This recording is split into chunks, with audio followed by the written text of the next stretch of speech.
बिस्मिल्लाहिर्रहमानिर्रहीम। अस्सलाम वालेकुम नादरीन, आप यूट्यूब चैनल देख रहे हैं। मैं इमरान खान हूँ। नादरीन, इमरान खान साहब की 73वीं सालगिरह है और पाकिस्तान तहरीक इंसाफ के जो लोग हैं, ज़्यादातर वो लोग जो इमरान खान साहब के चाहने वाले हैं, उनके जो फ़ैन्स हैं या उनके फॉलोअर्स हैं या नौजवानों की एक बड़ी तादाद है, वो इसके ऊपर सेलिब्रेशंस कर रही है। वो इमरान खान साहब को विश कर रहे हैं, उनको दुआएँ भेज रहे हैं। सोशल मीडिया के ऊपर ये टॉप ट्रेंड कर रहा है और विद इन नो टाइम, यानी 1-1.5 घंटे के अंदर ये टॉप ट्रेंड बन गया पाकिस्तान में। ये बात सच है कि इमरान खान साहब की मकबूलियत में कमी नहीं हो पा रही। पाकिस्तान की एस्टेब्लिशमेंट ने पूरी कोशिश की है सोशल मीडिया को कुचलने के बाद, काफ़ी खौफ व हरास भी फैलाया, तहरीक इंसाफ के अंदर दरारें पैदा करने की कोशिश की। इमरान खान साहब के हवाले से बहुत सारा प्रोपेगेंडा किया गया, उनके ऊपर जाली मुकदमात बनाए गए, मज़हब कार्ड इस्तेमाल किया गया, सारा कुछ करके देख लिया। इसके बावजूद इखलाक से गिरी हुई हरकतें भी की, लेकिन इमरान खान साहब की पब्लिक में, ख़ास तौर पे नौजवानों में मकबूलियत कम नहीं हो रही, बल्कि वो गुज़रते दिनों के साथ बढ़ती चली जा रही है। और इमरान खान के बेटों का ये मानना है कि हमारा बाप हार नहीं मानेगा, क्योंकि इमरान खान साहब की कभी कभी उनके बेटों से बात करवाई भी जाती है। ये बात ठीक है, अगर पाकिस्तान तहरीक इंसाफ के कई लोग भी ये कहते हैं कि हमें ऐसा लगता है कि अगर सारे भी साथ छोड़ गए इमरान खान का, तो वो तब भी सरेंडर नहीं करेगा और वो तब भी इस्टेब्लिशमेंट के सामने नहीं झुकेगा। वो अपने मुंह से कहते हैं कि आसिम मुनीर साहब और ये दीगर लोग मुझे झुकाना चाहते हैं, लेकिन ये मुझे डरा हुआ नहीं देख सकते।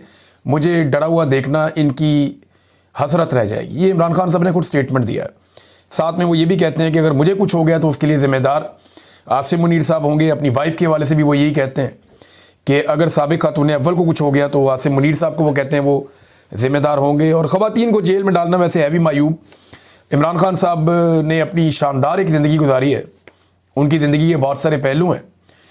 जवानी में ही वो कौम के हीरो बन गए थे और वज़ीर-ए-आज़म बनने के बाद उन्होंने जो टाइम गुजारा, उस टाइम में उन्होंने वज़ीर-ए-आज़म की कुर्सी को कुछ इस तरीके से वहाँ पे इक़दामात किए, या उनका एक ऐसा ऑरा बन गया वहाँ पे कि अब यानी उन्होंने कुर्सी को कहीं और पहुँचा दिया।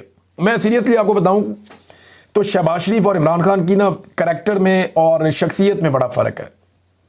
मैं कोई वजाहत की बात नहीं कर रहा, मैं ये बात कर रहा हूँ इमरान खान साहब का करैक्टर बहुत बड़ा है। शहबाज शरीफ साहब की लाइफ में कंप्रोमाइज़ हैं। अब वो सियासत में इसलिए आए कि उनके वालिद एक बहुत अमीर आदमी थे और उनके भाई जो है वो वज़ीर-ए-आज़म बन गए थे। फिर उनके जर्नैलों से बड़े अच्छे ताल्लुकात थे। जर्नैलों के ज़रिए से इन्होंने अपने फ़ायदे भी लिए, कारोबारी फ़ायदे लिए, फिर अपनी इंडस्ट्री को बहुत बढ़ाया। सारा ख़ानदान सियासत करता है तो मिलजुल के इन्होंने बड़ा एक जैसे पूरा सिस्टम लेकर चलता है, वो उसके बेनिफिशरी हैं। इमरान खान ने अकेले मेहनत की है और बड़ी स्ट्रगल की है, चाहे वो उनका अपना क्रिकेट का करियर हो या उसके बाद उनका जो एज एक फलाही कारकुन के तौर पे उन्होंने जो काम किया वो उनका वो करियर हो, या उसके बाद एक लीडर के तौर पे बड़ी लंबी इमरान खान साहब की स्ट्रगल है। परवेज़ मुशर्रफ ने उनको ऑफ़र किया था तो उनके साथ भी इमरान खान साहब को डील नहीं बना पाए, लेकिन 2018 में जब इमरान खान साहब की हुकूमत आई तो उसके ऊपर एलिगेशन लगाया गया कि ये मिलिट्री एस्टेब्लिशमेंट की सपोर्ट से आए। हालांकि ये सब जानते हैं कि बहुत सारी सीटें इमरान खान साहब को हराई भी गई थी, सेंट्रल पंजाब में हराया गया था और कुछ जगहों पे उनको सपोर्ट भी मिल गई थी। लेकिन प्लस माइनस करें तो इमरान खान साहब को बैसाखियों वाली हुकूमत बनाकर दी गई, जिसका उनके आज तक उन्हें दुख है। उन्हें लगता है जितनी मकबूलियत थी उन्हें बैसाखियों वाली हुकूमत नहीं लेनी चाहिए थी और दोबारा इलेक्शंस के अंदर जाना चाहिए था, या वो हुकूमत लेने से इनकार कर देना चाहिए था। बहरहाल आज के दिन इमरान खान साहब पाकिस्तान की तारीख के सबसे मकबूल पॉलिटिकल लीडर, इससे इनकार नहीं किया जा सकता। और उनका 73वां यौम पैदाइश है और वो एक डेथ सेल में बंद है और एक छोटे से सेल के अंदर उन्हें कैद तन्हाई में रखा गया है। उन्हें और उनकी अहलिया को अजियत दी जा रही है। बाज़ औक़ात उन्हें बिल्कुल बंद कर दिया जाता है, बाहर नहीं छोड़ा जाता। बाज़ औक़ात वो शिकवा करते हैं कि सफाई का ख्याल नहीं रखा जाता। फिर वो ये बताते हैं कि वज़ू के लिए भी गंदा पानी फ़राहम किया जाता है। उन्हें उनके डॉक्टरों तक और अहले खाना तक रसाई कई महीने तक बंद कर दी जाती है। तो इन हालात का सामना करने के बावजूद इमरान खान साहब अपनी जगह से हिले तक नहीं है। मैं आपको बताता हूँ इमरान खान साहब के दौरे हुकूमत में, मैं मुल्क का नाम नहीं लूँगा क्योंकि मेरे सोर्स ने भी मुझे कहा कि आप मुल्क का नाम ना लीजिएगा, मुनासिब नहीं होगा। एक अरब मुल्क ने पाकिस्तान में रिफाइनरी लगाने का एक ऑफ़र किया था और जब उनके लोग आए तो उन्होंने जो रिफाइनरी के लिए जगह पसंद की वो ईरान की सरहद के बहुत करीब थी। अब उस मुल्क के ईरान के साथ कोई ताल्लुकात भी इतने मसाली नहीं थे, तो इमरान खान साहब ने उसके ऊपर इनकार कर दिया था। मुबैना तौर पे, क्योंकि इमरान खान साहब ने कहा कि यहाँ पे अगर ये आप यहाँ पे अपना वो बनाएंगे सिस्टम सारा, तो इस पर ईरान क्योंकि करीब है और ताल्लुकात का ये मामला है, तो ये ठीक नहीं रहेगा। तो इमरान खान साहब ने उस मामले से माजरत कर ली थी। लेकिन अब अगर अमेरिका इतना करीब आ जाता है ईरान के और चाइना के, यानी चाइना जो है वो उनके बहुत बड़े इंटरेस्ट हैं गवादर की बंदरगाह में, उससे 70 नॉटिकल माइल पे समंदर के रास्ते से अगर वहाँ अमेरिका आगे बैठ जाता है तो चाइना को तशवीश तो होगी, लाजमी होगी। और इसके बाद आगे जो है वो चाबहार है और या ईरान है, तो ये एक अड्डे के तौर पे इस्तेमाल किया जा सकता है, नहीं किया जा सकता, ये एक बड़ा सवाल है कि यानी यहाँ पे अगर एक बहुत बड़ा उनको एरिया मिल जाता है अमेरिका को, तो वो उसको जैसे मर्जी इस्तेमाल करें, जिस तरह मर्जी इसको तैयार करें। ये तो फिर उनकी सवाबदीद है कि वो इसमें क्या करेंगे। अब ये सवालात खड़े हो गए हैं, देखते हैं इनके जवाब क्या आते हैं। नाज़रीन, एक और चीज़ पाकिस्तान में आजकल एक चल रही है। एमन वली खान साहब ने एक्चुअली आर्मी चीफ को एक सौदागर से तशबीह दी थी, एक दुकानदार से, कि वो ब्रीफ केस के अंदर मादनियात लेके अमरीकी सदर के पास पहुंच गए। तो वो कहते हैं ये मजाक है और ये अच्छी बात नहीं है।